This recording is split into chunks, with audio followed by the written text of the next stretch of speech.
Hello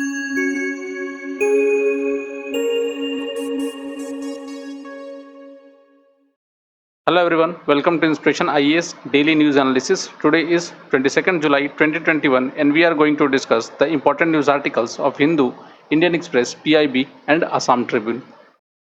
Please note that you can download this lecture PDF from our website www.inspirationias.org, as well as you can also download daily MCQ and Vishleshan from our website by clicking this link below. Alternatively, you can follow our social media page like Facebook, Instagram and Telegram channel for other study materials and notes. Inspiration IAS has started its online foundation batches for UPSC as well as other state PCS examinations. So if you are preparing for UPSC or other state PCS, then you can enroll in our online come offline foundation batches, where you will be getting the highly interactive classes of India's top UPSC educators.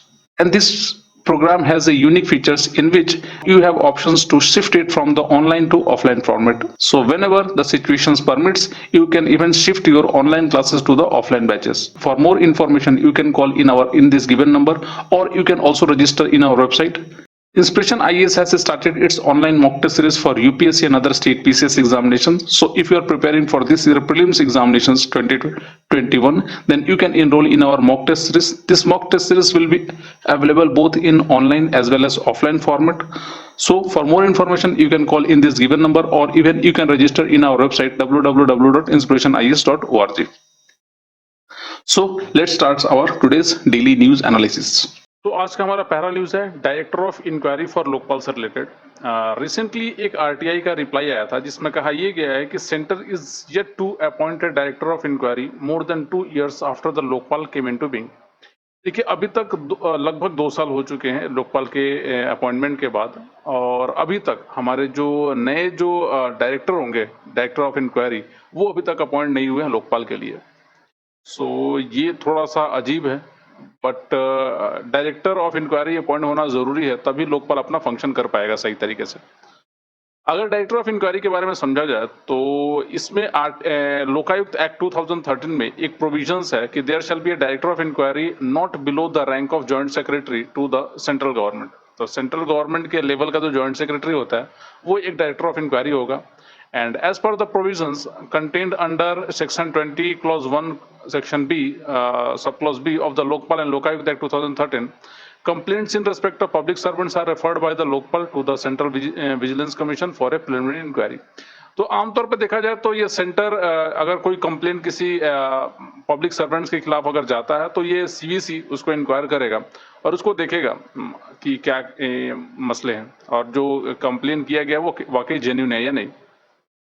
And basically, जब non-appointment of director of inquiry again reflects the lack of political will for strengthening Lokpal in India। तो इसको कहा जा सकता है कि अभी तक क्योंकि अपॉइंटमेंट नहीं हुई है तो ये थोड़ा सा ये भी कहा जा सकता है कि ये अपॉइंटमेंट या विल वगैरह पॉलिटिकल विल लोकपाल को स्ट्रॉन्ग करने में नहीं है। लोकपाल जैसे कि अगर समझा जाए तो it is anti corruption authority और ऑम्बुड्समैन जिसको कहते हैं, who represents the public interest. And क्योंकि इंडिया एक सिग्नेटरी है United nation convention against corruptions में, और ऑम्बुड्समैन जो कंसेप्ट आया था वो स्वीडन से आया था। तो जैसे कि ombudsman was borrowed from the Sweden and the Lokpal the apex body to inquire and investigate graft complaints against public functionaries. तो देखिए आमतौर पे जो लोकपाल लाया गया था वो पब्लिक फंक्शनरीज में करप्शंस के जो केसेस बढ़ रहे थे उसके चलते लाया गया था। और क्योंकि आपको मालूम होगा अन्ना हजारे, आप लोगों को मालूम होगा अन्ना हजारे और वो सारे जो मूवमेंट, तो after that government was forced to create this Lokpal, और बट इस लोकपाल को अभी तक स्ट्रॉन्ग नहीं किया गया है। तो ये डायरेक्टर ऑफ इंक्वायरी अपॉइंट होना जरूरी था। सिर्फ इतना ही नहीं, फर्स्ट एडमिनिस्ट्रेटिव रिफॉर्म कमीशन या एआरसी रिपोर्ट जो 1966 से 70 में रिपोर्ट आया था, उसने भी रेकमेंड किया था तो setting up of 2 special authorities designated as Lokpal and Lokayukta for the redressal of citizen grievances. तो सिटीजन की ग्रीवेंसेस वगैरह को देखने के लिए एआरसी ने ही बोला था आपको गवर्नमेंट को लोकायुक्त या लोकपाल अपॉइंट करने के लिए। लोकपाल जो है is responsible for enquiring into corruption charges at the national levels, and while the Lokayukta जो होता है वो स्टेट लेवल पे कहीं ना कहीं वो केसेस देखता है। The Lokpal has jurisdiction over all member of parliaments and central government employee in case of corruptions. Apart from this, Lokpal can also inquire into anti-graft complaint regarding any member of an institution which wholly or partially financed by the government, central government or controlled by it. तो ऐसा नहीं है कि सिर्फ government के ही officials को किया जाएगा, बशर्ते अगर ऐसे कोई पर्सनल्स हो जो गवर्नमेंट एक ऐसे फंक्शंस में इन्वॉल्व हो जो आमतौर पर प्राइवेट है बट गवर्नमेंट के फंक्शंस इन्वॉल्व है, तो कहीं ना कहीं उसके ऊपर भी इंक्वायरी किया जा सकता है। प्रेजेंटली जस्टिस पिनाकी चंद्र घोष वो चेयरमैन है लोकपाल के, एंड लोकपाल एक तरह के मल्टी मेंबर बॉडी है और जिसमें एक चेयरमैन होता है और 8 मेंबर होते हैं, तो ये थोड़ा इंपॉर्टेंट है। तो ये यूपीएससी में पूछा जा सकता है कि कितने मेंबर और चेयरमैन है, तो बेसिकली 8 मेंबर होते हैं और एक चेयरपर्सन होता है। देखिए लोकपाल बन तो गया बट कुछ ऐसे इसके अंदर में कुछ ऐसे डिस्क्रिपेंसी है, कुछ ऐसे प्रॉब्लम है जो लोकपाल के अंदर में हमें सुधारने की जरूरत है। जैसे कि अगर डिस्क्रिपेंसी या वीकनेस के बारे में देखा जाए तो सबसे पहला लोकपाल फ्री नहीं है फ्रॉम द पॉलिटिकल इन्फ्लुएंस। जैसे कि आपको मालूम होगा as the appointment committee itself consist of member from political party. जो अपॉइंटमेंट हो रहा है या जो कर रहे हैं वो खुद ही एक पॉलिटिकल पार्टी के मेंबर्स हैं, तो why they are going to appoint a means clean persons. और जो भी हो, अगर क्लीन पर्सन अपॉइंट भी करें तो कहीं ना कहीं इन्फ्लुएंस तो रहेगा ही। तो एक तो ये मसला हो गया। दूसरी जो सबसे बड़ी प्रॉब्लम है, the selection committee for Lokpal is composed of prime ministers, जो चेयरपर्सन होंगे, स्पीकर ऑफ लोकसभा हो सकते हैं, लीडर ऑफ अपोजिशन होंगे in Lok Sabha, chief justice of India और जज नॉमिनेटेड बाय हिज और her on and one eminent jurist. तो यहाँ पर एक जो वन एमिनेंट जूरिस्ट होगा वो कौन होगा ये भी क्लियर नहीं है। तो कोई भी हो सकता है गवर्नमेंट के सपोर्टर्स हो या कुछ ऐसे भी हो सकते हैं, ऐसे पर्सन्स जो कहीं ना कहीं इस पूरे अपॉइंटमेंट को ही कहीं ना कहीं प्रॉब्लम क्रिएट कर दे। तो इसको कहा नहीं जा सकता कि पूरी तरह से ये क्लीन है और मतलब इसमें किसी भी तरह का डिस्क्रिपेंसी या डिमेरिट्स नहीं है। तो अपॉइंटमेंट में ही डिमेरिट्स है। आगे अगर बढ़ जाए, the appointment of Lokpal can be manipulated in a way as there is no criteria to decide who is an eminent jurist और a person of integrity. Next, the biggest lacunae is the exclusions of the judiciary from the ambit of the Lokpal. देखिए कहने का तो अजीब है but आमतौर पे देखा जाए तो जुडिशरी को बाहर रखा गया इस लोकपाल से। ये थोड़ा अजीब है क्योंकि जुडिशरी, ऐसा कहना कि जुडिशरी के अंदर में करप्शंस नहीं है, तो खैर गवर्नमेंट को आमतौर पे इसको अगर क्लियर करना था, लोगों को भरोसा दिलाने के लिए जुडिशरी को भी इस लोकपाल के अंदर में या इस लोकपाल के एम्बिट के अंदर में रखना चाहिए था, जो गवर्नमेंट ने ये या लोकपाल के अंदर में ये नहीं किया गया है। Next, the Lokpal is not given any constitutional backing, किसी भी तरह का कॉन्स्टिट्यूशनल बैकिंग नहीं है, and there is no adequate provisions for appealing against the Lokpal. अगर लोकपाल में कोई प्रॉब्लम हुआ, उनके डिसीजन के खिलाफ अगर कुछ लेना पड़ा तो इसके लिए भी कुछ नहीं है। And at the end, the complaint against corruptions cannot be registered after a period of 7 years। 7 साल के बाद आपको आमतौर पे corruptions के केसेस नहीं मतलब रजिस्टर किए जा सकते हैं। ये आसान नहीं होता है क्योंकि जितने भी करप्शंस, बड़े बड़े करप्शंस होते हैं वो कई सालों के बाद निकल के आते हैं। तो ऐसा संग संग करप्शन हो रहा है और संग संग चीजें बाहर निकल के आई, इट इज नॉट पॉसिबल। तो ये भी एक सबसे बड़ी डिस्क्रिपेंसी है, सबसे बड़ी इश्यूज है रिगार्डिंग द लोकपाल और उससे रिलेटेड कॉन्सेप्ट्स। तो ये कुछ चीजें हैं। आगे बढ़ते हैं। तरीका क्या होना चाहिए, क्या कुछ किया जा सकता है इस चीजों को सॉल्व करने के लिए। तो देखिए ऐसे बहुत सारी चीजें बताई गई है, जैसे कि in order to tackle the problem of corruptions the institution of ombudsman should be strengthened both in terms of functional autonomy and availability of manpower. तो इनको थोड़ा सा स्वच्छंद करना पड़ेगा, स्ट्रेंथन करना पड़ेगा ताकि ये लोग अपना खुद भी अपॉइंट कर सकें। दूसरा अगर देखा जाए, moreover Lokpal and Lokayukta must be financially, administratively and legally independent of those whom they are called upon to investigate and prosecute। देखिए आमतौर पे लोकपाल और लोकायुक्त ये सिविल सर्वेंट्स या पब्लिक जो ऑफिशियल्स होते हैं या पब्लिक जो मिनिस्टर्स वगैरह, एमएलए वगैरह अगर है ऐसे या एग्जीक्यूटिव के अगेंस्ट अगर एक्शन लेते हैं तो कहीं ना कहीं लोकपाल को फ्री करना चाहिए इन सब सारी चीजों से। Next, there is need for a multiplicity of decentralized institutions with appropriate accountability mechanisms to avoid the concentration of too much power in any one institutions or authority।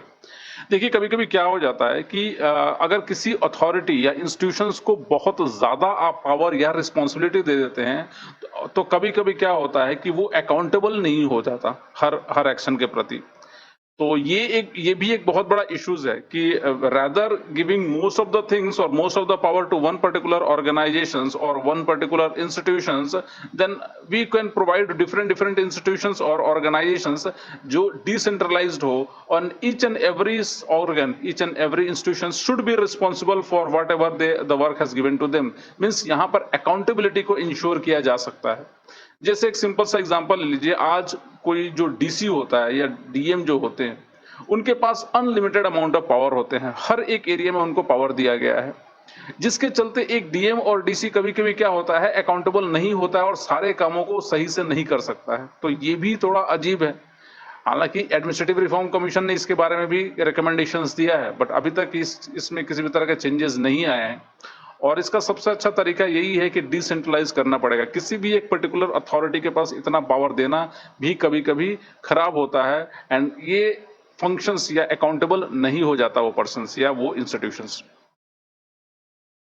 Hope आपको ये सारा कंसेप्ट समझ में आया होगा। आगे बढ़ा जाए तो greater transparency, empowering rights to information act, strong whistleblower protections regime are required along with moral resound leadership that is willing to subject itself to public scrutiny। तो हालांकि ये सब जो चीजें हैं वो पब्लिक फोरम में रहना चाहिए ताकि पब्लिक भी इसको स्क्रूटनाइज कर सके। सो that's all about the Lokpal and Lokayukta. चलिए अपने अगले न्यूज पे चलते हैं। हमारा अगला न्यूज है कपू कम्युनिटी रिजर्वेशन से रिलेटेड। रिसेंटली ये आंध्र प्रदेश की ये कम्युनिटी है जिनको हम कपू बोलते हैं, और अभी वो रिजर्वेशन की डिमांड कर रहे हैं और अपने आप को कहीं ना कहीं ईडब्ल्यूएस या ओबीसी के अंदर डालवाने की कोशिश किया जा रहा है यहाँ पर।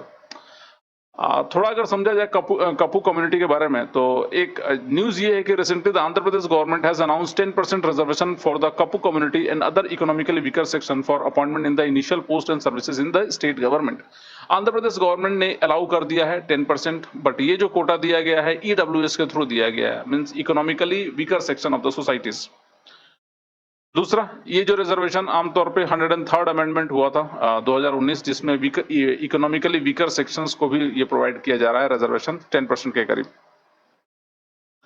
कपू कम्युनिटी के बारे में देखा जाए तो Kapus are primarily an agrarian community based in Andhra Telangana region. Andhra और तेलंगाना रीजन में रहते हैं ये लोग। पहले आंध्र प्रदेश ही था, तो बट अभी जो आंध्र प्रदेश और तेलंगाना दोनों रीजन में रहते हैं। It is believed that they are migrated from Gangetic plain. कहा यह जा रहा है कि ये जो कपू कम्युनिटी है ये गैंजेटिक प्लेन से आए थे, probably from Kampilia near Ayodhya, thousands of year ago. Kampilia से आए थे जो अयोध्या के बगल में है, और हजारों साल पहले। They entered with what is present day Telangana, and after clearing the forest along the bank of Godavari settled down to farming। तो गोदावरी रिवर के बैंक को क्लियर करके वहां पर वो सेटल डाउन किए हैं for the farming and all. And the Kapu community की सबसे बड़ी डिमांड ये है कि they want a backward caste status like they were before independence. तो before independence backward class status उनके पास था। And the first major protest for the inclusion of Kapus in the backward classes was held in 1993। 1993 में ये एक हुआ था एक मेजर प्रोटेस्ट कपू कम्युनिटी द्वारा। तो उसके लिए वो कह रहे हैं कि हमें भी ये ओबीसी का स्टेटस चाहिए। The government order was then issued for their inclusion in backward classes, however it was not honored। ये ऑर्डर तो आ चुका है बट अभी तक ये ऑनर्ड नहीं हुआ है। ईडब्ल्यूएस के लिए गाइडलाइंस अगर देखा जाए तो person who are not covered under the existing schemes for reservation, जैसे कि एससी एसटी या socially and educationally backward classes नहीं है और जिनका gross annual family income 8 lakh से कम है, so to be identified as EWS for the benefit of reservations. ये जो ईडब्ल्यूएस की जो रिजर्वेशन है वो 103rd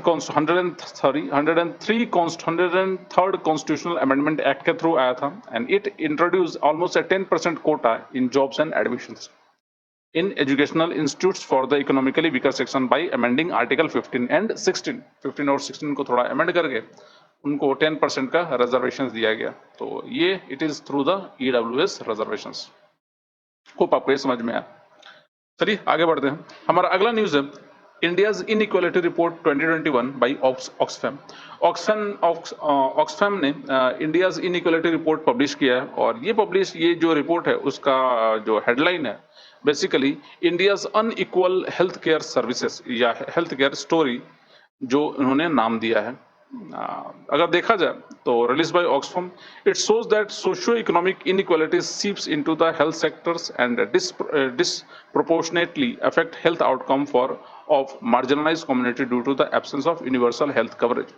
So universal health coverage ना होने के चलते आज जो हेल्थ सेक्टर्स है और जो हेल्थ सेक्टर में हम जो आज अभी कोरोना और कोरोना के पैंडेमिक के चलते जो हेल्थ सेक्टर के कंडीशंस हमने देखे थे, उसमें ऑक्सफैम ने कहा कि इंडिया में क्योंकि यूनिवर्सल हेल्थ केयर फैसिलिटीज नहीं है, इसके चलते आज ये बहुत ही ज्यादा डिसप्रोपोर्शनेट अनइक्वालिटीज है, इस सोशियो इकोनॉमिक अनइक्वालिटीज है हेल्थ सेक्टर्स में। और ये जो रिपोर्ट है, ये रिपोर्ट सजेस्ट करता है that the state which are attempting to reduce existing inequalities and with higher expenditure on health had lower confirm cases.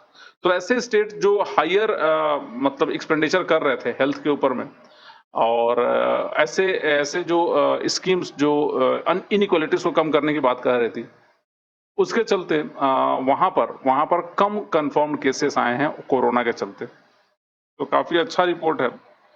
ये जो ऑक्सफैम की जो रिपोर्ट है, ये इन्होंने लिया है नेशनल फैमिली हेल्थ सर्वे जो होती है उससे रिपोर्ट बनाया है, और नेशनल सैंपल सर्वे से कुछ जो राउंड ऑफ सर्वेज हुए थे उससे भी इन्होंने रिपोर्ट ये बनाई है। ये जो report it provides a comprehensive analysis of the health outcomes. ये बहुत ही डिटेल्ड रिपोर्ट है हेल्थ सेक्टर्स के ऊपर में, हेल्थ आउटकम के ऊपर में इंडिया की, across different socio-economic groups to gauge the level of health inequalities that persist in the country। तो कंट्री के अंदर में जो हेल्थ इनइक्वालिटीज है जो परसिस्ट कर रही है उसको देखने के लिए, और वो उस चीज को देख के कहीं ना कहीं ये रिपोर्ट प्रिपेयर किया गया है। तो इस रिपोर्ट्स के बारे में अगर फाइंडिंग्स के बारे में बात किया जाए तो the performance of different groups, इन्होंने बकायदा कैटेगराइज्ड किया है कि ऐसे पर्सन जो एससी एंड एसटी मीन्स देखा जाए तो general category perform better than SC and ST. जो जनरल कैटेगरी होती है वो एससी और एसटी ग्रुप ऑफ पीपल से अच्छा परफॉर्म किया है हेल्थ सेक्टर्स में। हिंदुओं ने अच्छा परफॉर्म किया है मुस्लिम से इन द हेल्थ सेक्टर। जो रिच पीपल है वो अच्छा परफॉर्म कर रहे हैं बेटर पुअर पीपल से, और men are performing better than the women.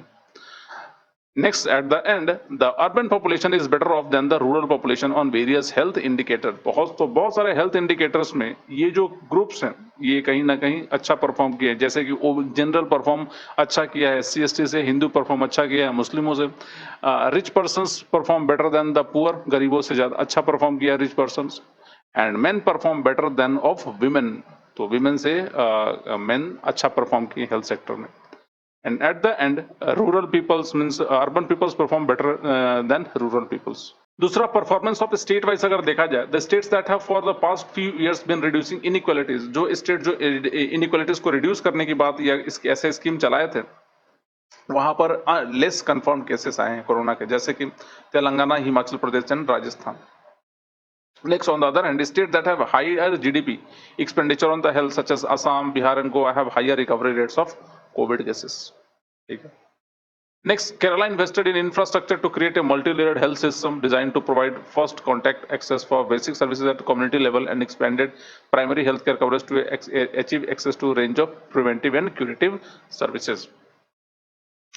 Next, rural urban divide के बारे में बात किया जाता है। It was highlighted during the second wave of COVID-19 pandemic when rural areas witnesses a shortage of test, oxygen and hospital beds। वहां पर तो थे ही नहीं। डॉक्टर पर्सन रेशियोज के बारे में देखा जाए तो आमतौर पे the national health profile in 2070 recorded one government allopathic doctor for every 10,189 peoples and one state run hospital for every 90,343 peoples. आप समझ सकते हैं ये कितनी डेंजरस डाटा है।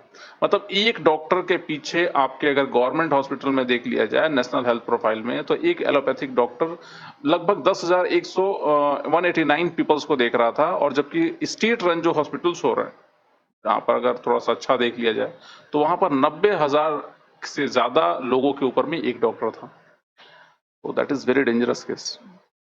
दूसरा, हॉस्पिटल बेड्स के बारे में देखा जाए तो the investment in public health infrastructure is so little that the number of beds in the country has actually come down from 9 beds per 10,000 persons to in the 2010 human development report to only 5 beds per 10,000 persons. मतलब ये reduce हुआ है लगभग अगर देखा जाए तो। Beds की availability. India also rank the lowest in the number of hospital beds per 1000 population among the BRICS nations 0.5। ये बांग्लादेश से भी कम है, चिली से भी कम है और मेक्सिको से भी कम है। विमेन लिटरेसी के बारे में बात किया जाए तो while women's literacy has improved across social group over the year, SC ST women's lag behind the general category by 18.6% and 27.9% respectively. Sanitation के बारे में बात किया जाए तो as far as sanitation is concern 65.7% household have access to improved non shared sanitation facilities in the general category while SC holds households are 28.5% behind them and ST are 39.8% behind them। तो ये कुछ reports publish किया है Oxfam ने। आगे अगर देखा जाए कुछ और इम्यूनाइजेशंस के बारे में तो the immunisations in ST household at 55.8% is still 6.2% below the national average. Muslims have the lowest rate across all social religious group of 55.4%। ये मुस्लिम जो कम्युनिटी है उनके सबसे लोवेस्ट हुए हैं इम्यूनाइजेशंस। अब इसके पीछे बहुत सारे केसेस हैं, कभी रिलीजियस फैक्टर है, कभी कुछ अंधविश्वास भी है। दूसरा, the rate of immunization of girls continues to be below that of the male child and more than 50% of children still do not receive food supplements in the country। तो वो food supplements even receive ही नहीं कर पा रहे। Life expectancy की बात किया जाए तो life expectancy based on wealth is 65.1%, 1 years for the bottom 20% of the household while it is 72.7 years for the top 20%। Antenatal care अगर देखा जाए तो percentage of mothers who have received full antenatal care decline from 37% in 2005-2006 to 21% in 2015-16। The share of institutional deliveries in India has increased from 38.7% in 2005-06 to 78.9% in 2015-16। And the infant mortality rate, overall improvement in infant mortality rate is not equal across social groups। Dalits, Adivasis and OBCs have higher infant mortality rate as compared to the general categories। And IMR for Adivasi is 44.4, which is 40% more than the general categories and 10% more than the national average। तो ये कुछ datas है जो Oxfam ने दिया हुआ है। काफी इंपॉर्टेंट डाटा है, कभी कभी हो सकता है ये यूपीएससी पूछता है, तो इसको थोड़ा आप ध्यान से देख लीजिएगा। चलिए अपने अगले न्यूज पे चलते हैं। हमारा अगला न्यूज है स्माइल स्कीम से रिलेटेड।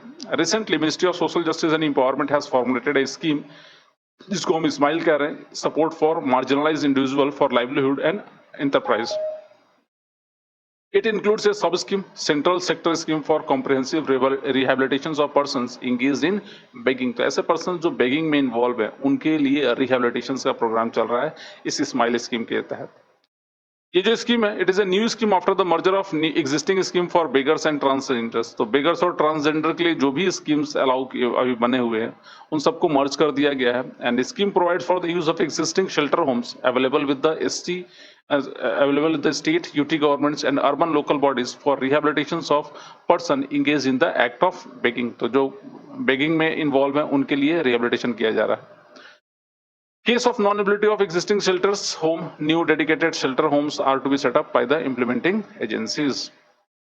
Next focus किया गया है, the focus of the scheme is extensively on rehabilitations, provisions for medical facilities, counseling, basic documentations, education, skill development, economic linkages and so on। And it is estimated that an approximate 60,000 poorest persons would be benefited under this scheme for leading a life of dignity।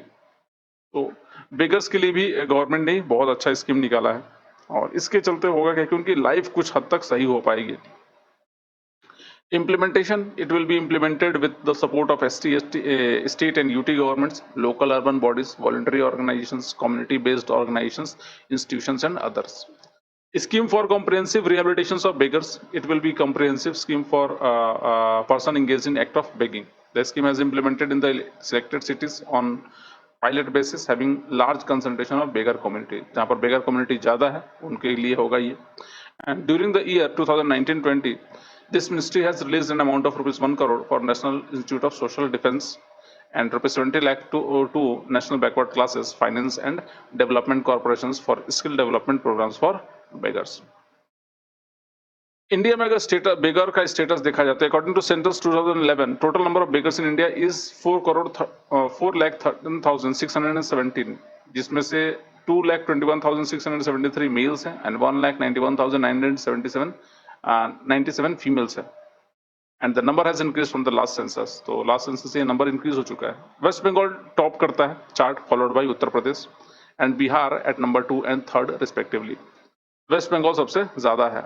Lakshadweep के बारे में बात किया, merely has 2 vagrants according to the 2011 census. Next, among the Union Territories, New Delhi has had the largest number of beggars, 2,187, followed by 121 in Chandigarh. Chandigarh में 121 है, जबकि new Delhi में लगभग 2,187। नॉर्थ ईस्टर्न स्टेट में Assam top the chart with 22,116 beggars, while Mizoram rank lowest with 53। Mizoram में सबसे कम है। And the Supreme Court has agreed to examine a plea for decriminalizing begging, which has been made an offense in various states under Prevention of Begging Act. तो देखिए बहुत स्टेटों में begging को एक तरह से क्रिमिनल एक्टिविटीज डाल दिया गया है, और जबकि एक सुप्रीम कोर्ट में प्ली भी गया है कि इस केसेस को इन सब सारे स्टेट्स में इस प्रोविजंस को डीक्रिमिनलाइज कर दिया जाए। तो इस सुप्रीम कोर्ट इस प्ली को एग्जामिन कर रही है। और देखिए आमतौर पर अगर कहा जाए तो बेगिंग की जरूरत नहीं पड़ेगी अगर गवर्नमेंट सारे स्कीम्स वगैरह लागू करे सही तरीके से। तो बट अगर किसी का अगर मतलब प्रॉब्लम है और जिसको खाने तक की मतलब चीजें नहीं अवेलेबल है, तो वो एट द एंड बेगिंग ही करेगा, और गवर्नमेंट को सोचना चाहिए इसमें। So first to implement the schemes dedicatedly, so to remove the begging. So that's all for today. आज के लिए इतना ही। कल हम फिर मिलते हैं डीएनए के एक अलग सेगमेंट में। तब तक के लिए शुक्रिया, and please do subscribe to our YouTube channel and also press the bell icon so that you can get each and every notification of our new videos. Thank you, and please do take care.